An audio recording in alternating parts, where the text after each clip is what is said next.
And joining me on the podcast and live on video, it's Paul Hill, equity investor, full-time analyst, equity, full-time everything. He's full-time, he's full on.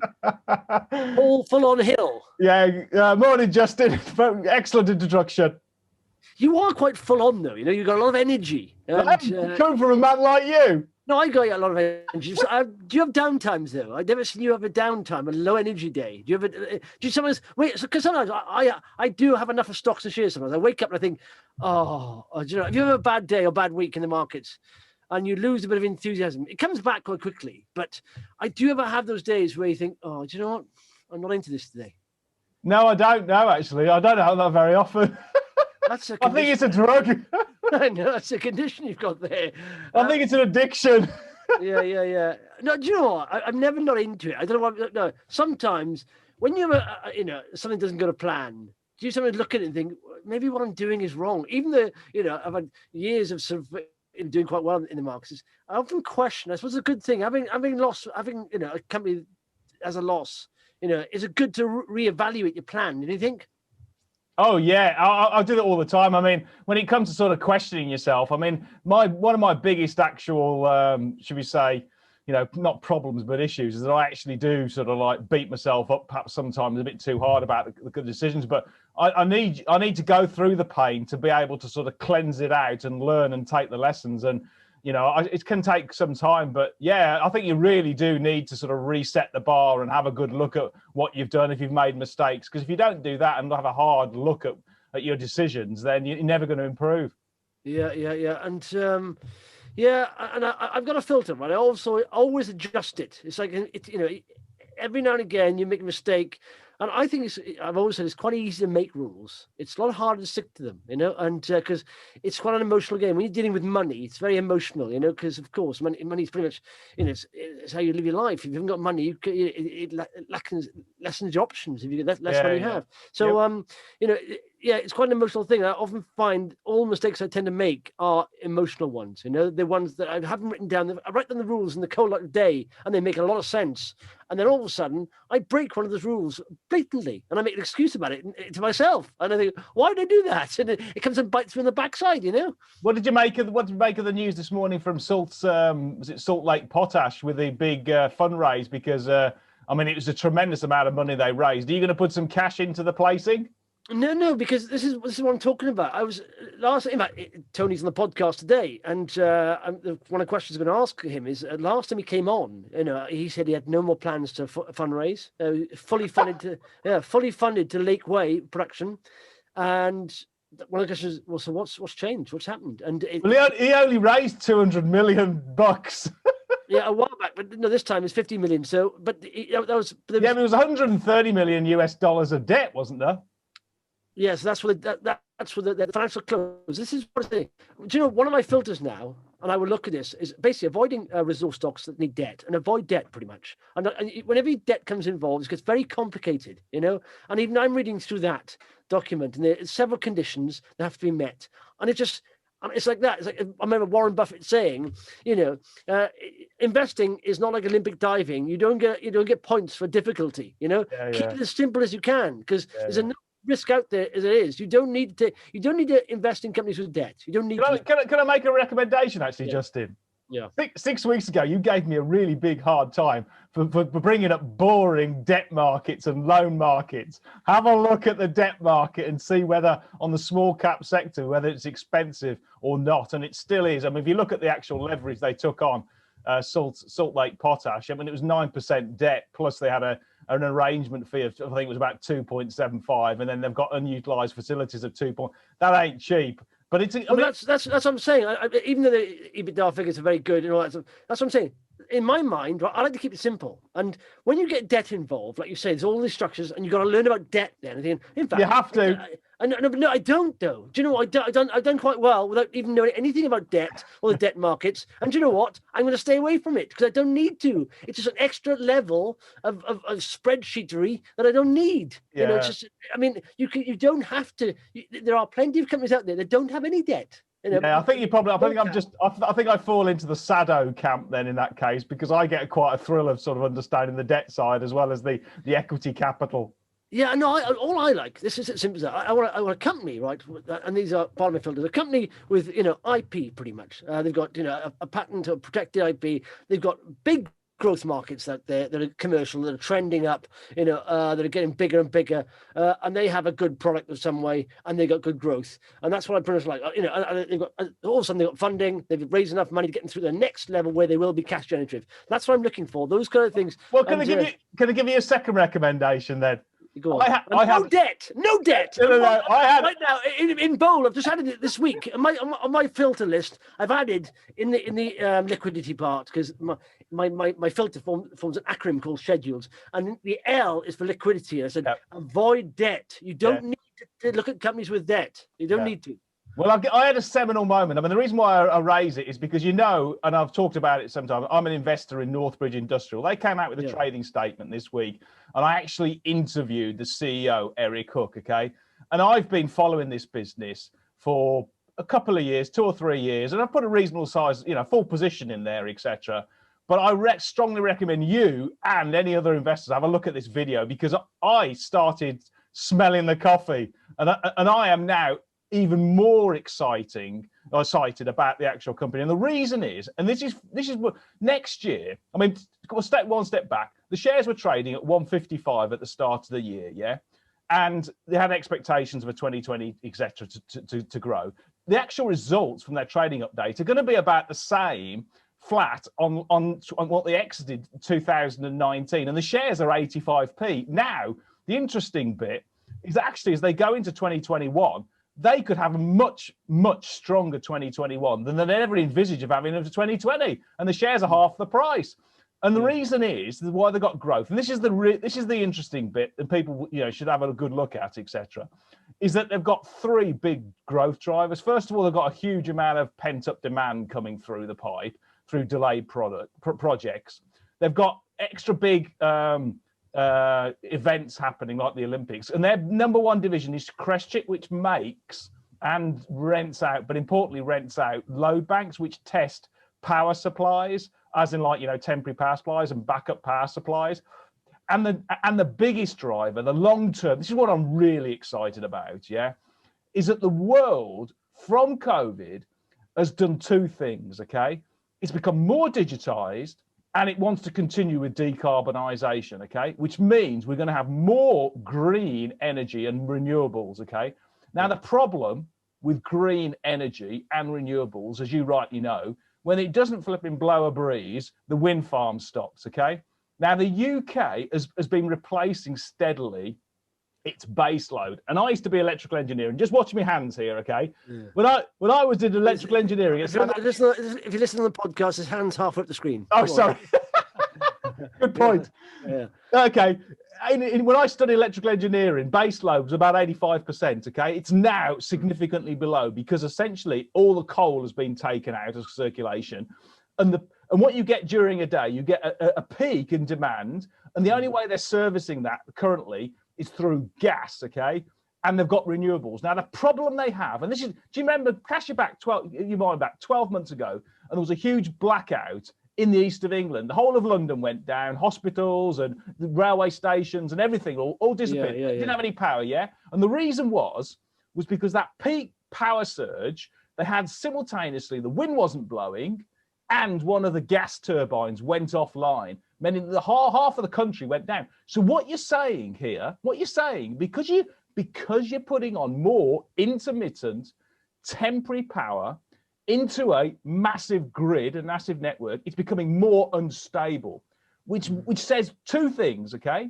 If you have a mission critical activity like a hospital, like a data center, like just a business, like a Sainsbury's, you need power supplies, whether that is going to be stable power supplies, a battery farm of your own, to power in when the network goes off, or alternatively uninterruptible power supply, which again is another type of backup power, temporary power supply.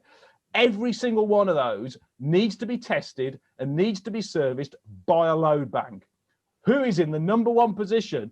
And Kromek is probably the biggest brand in Europe for load banks and testing. Now, that is exciting if nothing else. But what's even more exciting, and this is why Eric and I didn't realize this at all. I mean, it's a fascinating interview, okay? The drop-through rates on hiring load banks is 85%. Every pound of turnover you do, you get 85 dropping down to the bottom line. This is going to be the next 10 years. If we move to a decarbonised future with more renewables, more solar, more wind, the network as a base is going to become more unstable because you can't manage those peak and troughs as easily. So occasionally, like when you really tighten a rubber band, it breaks. Because of that, and because the world needs power to run online, digitization, cyber defense, hospitals, fire stations, even your basically your robot dog, yeah, will need power, yeah? You can't go for a walk if it doesn't have power. And on that basis, you will need battery power. And they are in the #1 position to be able to test those. Now, even better, and this is what I did not read, and I've been following this stock for 2 years, okay? Their other division, Tasman, which does now gas and geothermal drilling tools, okay? In Australia, as you probably know. Can I just say that? That's what, the thing is, the load testing, the load banks.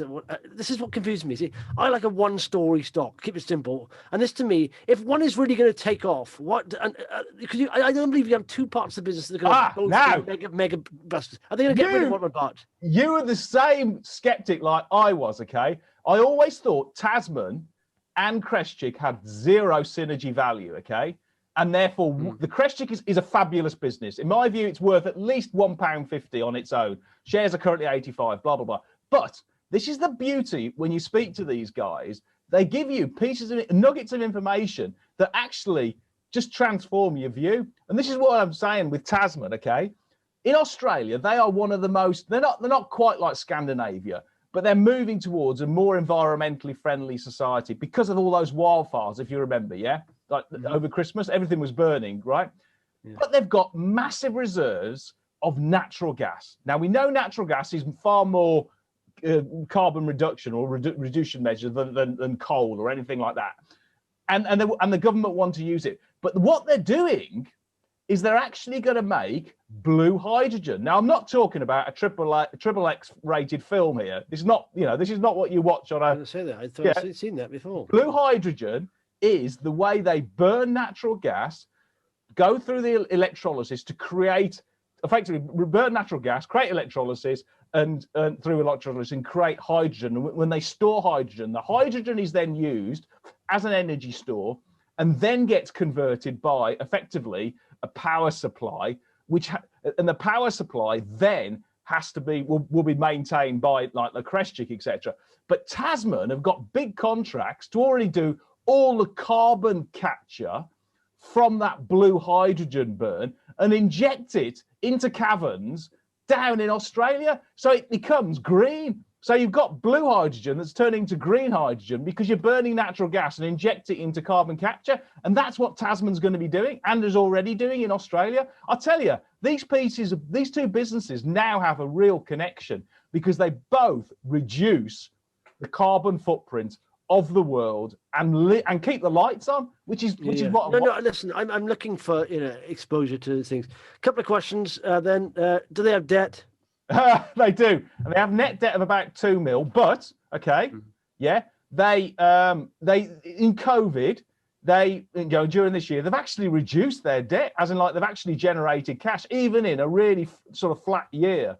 I mean, with operating leverage, they've got no problem with their debt. Yeah, what they do have is convertible loans, and they need to they're not having to refinance that, but basically they turn into equity. But if you assume, and I am absolutely assuming they're all going to go into equity, then I still believe these shares are worth a minimum £1.70, £1.75, which is my fair value. What's the price now? 85p. Oh yeah. And one other thing, are they loss making at the moment? Are they? No, they've just basically moved into their PBT. They said they were going to be profitable for this year in COVID, which actually is very much in line with where they were. You'll start seeing they've hit a turning point. They have hit, in my view, they have hit a turning point. And the operating leverage when it comes through, because of Tasman, it's about, I mean, again, Eric, told me, basically it's about 65% for Tasman and 85% for Crestchik. I I mean, they fit really quite well, actually. I mean, I was quite a skeptic, but I think that you know, that because of this blue hydrogen link, with one of them actually being used to for carbon capture, then you get that conversion in that sort of like intermediary into green hydrogen. But Crestchick is a fabulous business in my view. Absolutely, it's in a perfect sweet spot, and it will get. If you just think about the Olympics next year, you've got pent up demand, and then you've got the Olympics, and the Olympics, they've hired all their big contract for temporary power is with Agrico, and that's all out in Japan, and they service all the Agrico stuff, i.e. for their temporary powers. Not in Japan, they won't do it, but because of that'll create huge amounts of demand elsewhere, because the Agrico stuff, the fleet has gone elsewhere. So global demand will increase. I mean, they've started knocking the ball out in California. And you can understand why, because they've had wildfires last year. Yeah, and let's be honest. I mean, at the moment, I don't think we're going to see any trend bigger than the trend towards clean energy, EVs, and all that ever in our lifetime. I mean, I would say every government in the world, you know, now banned petrol, diesel cars, pretty much. And so any exposure to this, you know, side of the rise, you know, and digitization. So it's decarbonisation and digitization, because you've got two trends. Yeah, you've got basically. The renewables is reducing the base load of the network, which is making it more unstable. And you've got the tolerance of society to power outages far less than it's ever been, because it's dependent. It's critical. It's not become just critical for a hospital. It's become critical for me and you to do this webcast, you know. It's going to be critical for, you know, everybody else in the world to do. Some people wouldn't mind a blackout on us too. They think well, Amazon would be a bit annoyed, I think. Yeah. No, exactly. No, I like that a lot. I mean, so they had a bit of a sell-off, didn't they, in March? They were 160. 160. They come down to 70 pence. Now they're at 86 pence. They've rallied a little bit, but they haven't, you know, gone back. No, and just comes back to your point where you question yourself. Yeah. Equally, what you get is occasionally you get extra bits of information that put all the pieces together, i.e. such you become even more. I mean, I've been looking at this for ages, but I did not see this blue hydrogen link between Tasman and Crestchick, and I didn't appreciate as much of how unstable the Western networks are getting, because they're putting so much renewables on, you know, and it's going to happen more and more. And if you've got Good. Sorry, I like it. NBI, Northbridge, cool. Have a look at that. One for your watch list there. Anything else? We've got limited time. Okay. I'll just quickly breeze through. You spoke to Tim Sykes. I thought, you know, they had a breakthrough contract for their Accelerate. You know, this is Proactis. We had a breakthrough contract for their BPaid accelerated payment platform for small purchases. I mean, that could be very seminal in my view. Again, the runway on that is significant. So, you know, again, the shares are beaten up. It does have debt, but it generates a shed load of cash. EBITDA margins are very good. Drop-through rates, software. It's basically SaaS. It's 90% SaaS. So, you know, that's one which is recovering. And I mean, it's gone up from 32 to 42, and I could see it go. I mean, my fair value for that is, I don't own the shares, but I could see that run to 150. No problems at all if it, you know, continues up the way it is. Another one which is worth, you know, came out with a decent trading update was Kromek, actually, because they're saying they've had a really tough COVID because of all their three markets have been absolutely hammered. That is medical screening, defence, and Kromek, Kromek, and homeland security and airports and stuff. So it's all been but they're all now coming back. You know, they came out with a positive trading update, and what they also said was that they've just got 2 contract extensions for their D3S dirty bomb detector, mobile dirty bomb detector in Europe, because they've got that big contract out in Washington, New York on the East Coast. Now they're actually getting significant interest into Europe, and they talked about they've already, you know, it's got that particular contract. That customer's gone to 2.5 million. It looks as though they wouldn't be spending that kind of money unless it was going to happen. Any of these contracts, if they drop through, could be you know, could be millions on their own. You know, so that's another one which is worth having a look. And just generally on the market, we've seen a wobble because of Brexit. Don't get phased by it. This is going to be a non-event. And the other key big picture. Why do you say that? Brexit. Okay. because there's masses of capacity at the ports. Nobody's tourists are traveling over the Christmas period to Europe, etc. Okay, so what the market is getting a bit concerned about is obviously the tariffs. We're going to go to, if we have to go to Australia, tariffs, who cares? You know, it's only, you know, it doesn't really matter. We'll get it sorted out. And what will happen is they'll throw handbags at, you know, at each other, and then they'll probably agree a deal in January anyway. I mean, I'm not. Well, you said the thing is, what we get though is stories. I mean, there are certain areas, and they're like cars, for example, extra 10%. It'll go on certain cars. There's certain areas of dairy they've got like 35%. Of course, you know, effects, sort of currency effects will change probably. The pound will probably get weaker anyway, so it'll be okay. But yeah, but I think there are very certain industries, and I think a deal will get done. You know, at the end of the day, because like I said, yes. What I hated on a political level, what I hated Boris saying is like more like an Australian deal. Why did he just say it's a no deal? It's not relevant for Australia. We don't exist over the other side of the world. You know, Australia's biggest trading partner is China. It's not the EU. You know, we export 43% to the EU, 43% of our exports are EU, and 52% this way. So it means a lot to us. So he can't just say it's like more like an Australia deal to soften the blow. He should just say it's a no deal. But I think it will get sorted because there'll be pain on both sides. You know, so exactly. Yeah. I mean, look at Germany. I mean, they're the biggest car manufacturer in Europe, and with their second biggest market, there's no way they want to wreck their exports to the UK by having a 10% tariff on their BMWs, Mercedes, and Volkswagens, is it? So it's exactly. Look at all the cars they got. Amazing engineers, and they but BM, Audi, Mercedes, you know, all that. Yeah, and what the big picture, or the thing to take away from it, when you see wobbles on the market because of fears, etc., always put in your own mind as you're an investor. This is the market on a daily basis. Just trades a very small fraction of investors' opinion.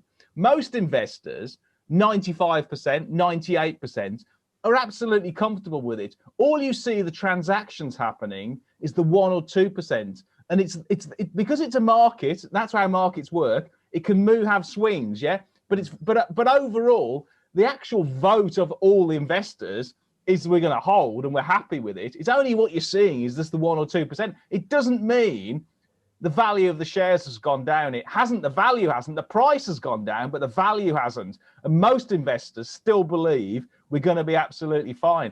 Always just look at the movement in the shares, and it's usually very small. And it's not indicative of what. I mean, listen, I'd be worried if I had 80% of my stock was exposed to dairy products. But you know, if I look at my portfolio, I got no exposure really to the Brexit problem, the trade deals, you know, problems with tariffs. So nothing's going to affect my portfolio really at that. So that's what people are going to look at. Look at your own portfolio. You know, is it going to get affected really? Apart from the sentiment, and the worry, and the press, and the media speculation, you know, actually look at the fundamentals. You're exactly right. You're spot on there. Concentrate on value rather than price, and that's how Buffett does it. Marvelous stuff, Paul. Thanks for that. And if you like the video of this, by all means, hit that subscribe button and notification bell, and you get the next one to your inbox. Paul, right to your inbox, straight in there. Thanks very much, Justin. Have a good weekend.